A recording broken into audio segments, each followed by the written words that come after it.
ekonomiya at tiyakin ang kapayapaan at demokrasya. Yan daw ang tungkulin ng bagong henerasyon sa mga bayaning lumaban at nagtatag ng unang Republika ng Pilipinas dito sa Malolos, Bulacan ayon kay Pangulong Bongbong Marcos. Sa pagdiriwang ng 125th anniversary ng First Philippine Republic sa Baraswain Church sa Malolos, Bulacan, binigyan din ng Pangulo ang halaga ng itinatag na unang republika.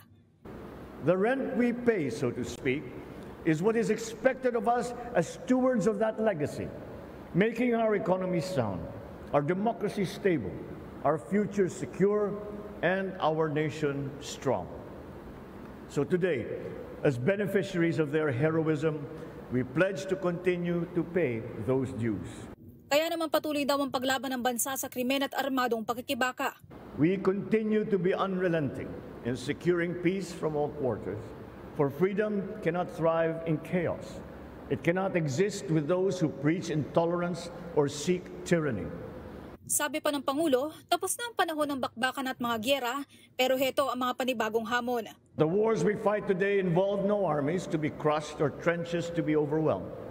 They require no bloodletting, no rushing of barricades.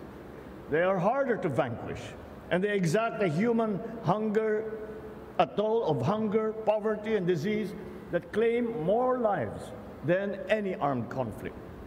Dahil dyan, tuloy daw ang pagtatatag ng mga paaralan, ospital at pagtitiyak ng sapat na supply ng pagkain at tubig para sa lahat ng mamamayan, pati ang pagsusulong ng mas mabilis at patas na hustisya para sa lahat.